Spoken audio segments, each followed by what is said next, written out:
You, the general public, you confuse real estate agent and realtor. What is the freaking difference? Why are we even talking about it? Why has NAR been out there and in the media? And was that all real estate agents or was it just NAR? It was just NAR. Anyway, let's talk about the differences between just a traditional real estate agent and a realtor and what it means for you. You think real estate agent and realtor mean the same thing. That's cute. It's also super wrong. Please understand, real estate agent means I am licensed as a real estate agent. And in some states like Washington State where we live in the Seattle Metro, we are actually licensed as real estate brokers. So we're licensed to a higher level. And then I'm licensed personally to an even higher level than that because I am what is called a managing broker. In other words, I have the ability to have other real estate brokers work for me. And jokingly, all realtors, they actually have an army because there's like 1.6 million of them. It's the largest trade group in the United States. There is a ton of lobbying behind it.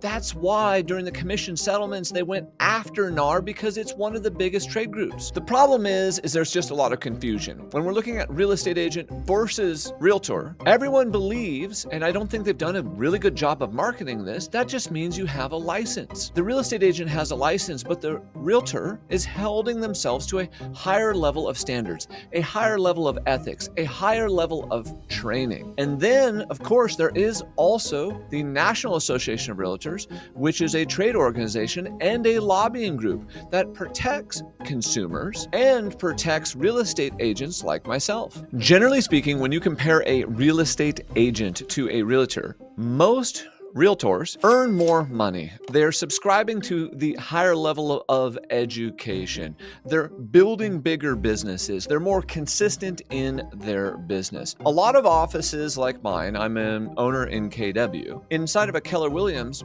the Keller Williams office, the whole office subscribes to the National Association of Realtors. Now, is that going to change in the future? I'll be honest, I don't know the answer to that. I think the National Association of Realtors got a bit of a black eye during this last commission lawsuit. But I love what they subscribe to. And they subscribe to, I am going to try to be different. I am going to try to learn more, to provide a higher level of service, to provide more for our clients. And not all real estate agents can legally call themselves a realtor, even though the consumer generally butchers that and pushes that term back and forth. Only someone who is following the National Association of Realtors Code of Ethics, is an active member, and is caught up on their continuing education, and of course paid their dues, can actively call themselves a realtor. So at the end of the day, understand realtor is a professional designation that demonstrates a higher level of commitment to the industry.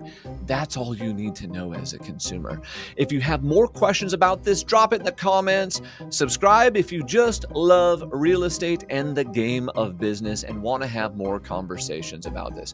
I'm Anton Stetner. We've been playing real estate here in the Seattle Metro for 2.5 decades. Let us know how we can help you. Realtor. Then they always pronounce it Realtor, but it's real T-O-R. No, it's Realtor. There's no I. It's Realtor.